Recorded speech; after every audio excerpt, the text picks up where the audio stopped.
जय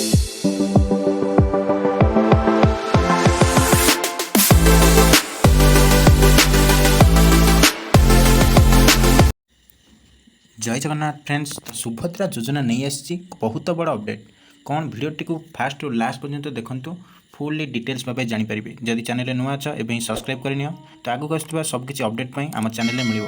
तो जानतु कौन रोचे ना बहु चर्चित सुभद्रा योजना जहाँ महिला मानक उत्साहित करुच्ची जहाँ आसंता काल ठारू पंजीकरण प्रक्रिया आरंभ हो सोशल मीडिया रे लाइव आसी उपमुख्यमंत्री निजे कहते जे सुभद्रा फॉर्म आज समस्त जिले में उपलब्ध होइछि काली ठारू पंजीकरण प्रक्रिया स्टार्ट हो।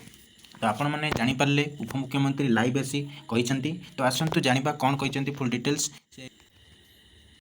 अपडेट टी देखंतु। सुभद्रा योजना पाई समस्त जिले में हिताधिकारी निमंते आज ठारू फॉर्म उपलब्ध होगा सह आसंता काली ठारू पंजीकरण प्रक्रिया आरंभ होगा। ए समस्त प्रक्रिया देयमुक्त हो बोली विभाग पक्षरु स्पष्ट करा जायछि। तो आपण माने जानि पारले कौन रही बहु प्रतीक्षित सुभद्रा योजना पाई सरकार मार्गदर्शिका जारी कर सारी महिला और शिशु विकास विभाग पक्षरु समस्त जिला को पर्याप्त परिमाणर आवेदन फॉर्म पठा जायछि। आज यूट्यूब लाइव रे उद्बोधन देले उपमुख्यमंत्री श्रीमती प्रभाती परिड़ा। तो जानतु नेक्स्ट कौन रही देखंतु उभय ऑफलाइन और ऑनलाइन रे सुभद्रा योजना पाई आवेदन करिपारिबे महिला। आपण माने ऑनलाइन ने हो किंबा ऑफलाइन ने हो आपण माने अप्लाई करिपारिबे।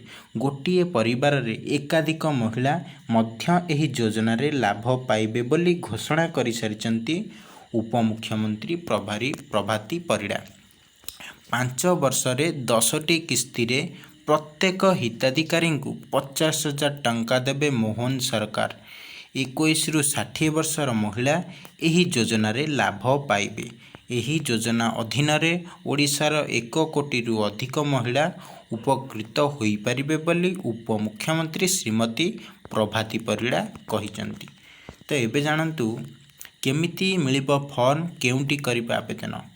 तो जमीती देखंतु आवेदन फॉर्म पूरण और दाखल एवं संपूर्ण देयमुक्त आपन को कौनसी पैसा देवाक पड़ोनी। जदि किए पैसा भी मागुची तो आपण मैंने यही कथा ही कहे। फॉर्म अंगनवाड़ी केन्द्र ब्लॉक कार्यालय एवं पौरांचल कार्यालय रे मिलिबो। फॉर्म टी कोउंटी मिलिबो आपण मैंने जानिपारे अंगनवाड़ी केन्द्र ब्लॉक कार्यालय एवं पौरांचल कार्यालय रे फॉर्म आपण को मिल जिवो जाकि देयमुक्त रे मो सेवा केन्द्र साधारण सेवा केन्द्र उपलब्ध हो फॉर्म। मो सेवा और साधारण सेवा केन्द्र रे फॉर्म दाखल हो पार। आपण जो फॉर्म टी आनते ताको फिलअप करी जनसेवा केन्द्र रे आपण को मो सेवा हो और साधारण सेवा केन्द्र रे आपण को फॉर्मटा दाखल कराइया को पड़िबो। मो सेवा केन्द्र किंबा साधारण सेवा केन्द्र रे फॉर्म दाखल करेंगे आवेदनकारी आपण को निश्चिंत भाव से फॉर्म टी को दाखल करने को पड़ो। आवेदन पाई हिताधिकारी पाखरे आधार कार्ड नंबर थिबा आवश्यक। आपण को निज नाम रे आधार कार्ड किंबा नंबर मध्य थिबा आवश्यक जानले। तापर देखंतु आधार कार्ड सहित एकक धारक बैंक अकाउंट संजोग जरूरी। आपण को बैंक अकाउंट लिंक थवा दरकार जहाँकि आधार कार्ड। जदि आपण को आधार कार्ड रे बैंक अकाउंट लिंक नहीं तो एबे ही करनियंतु।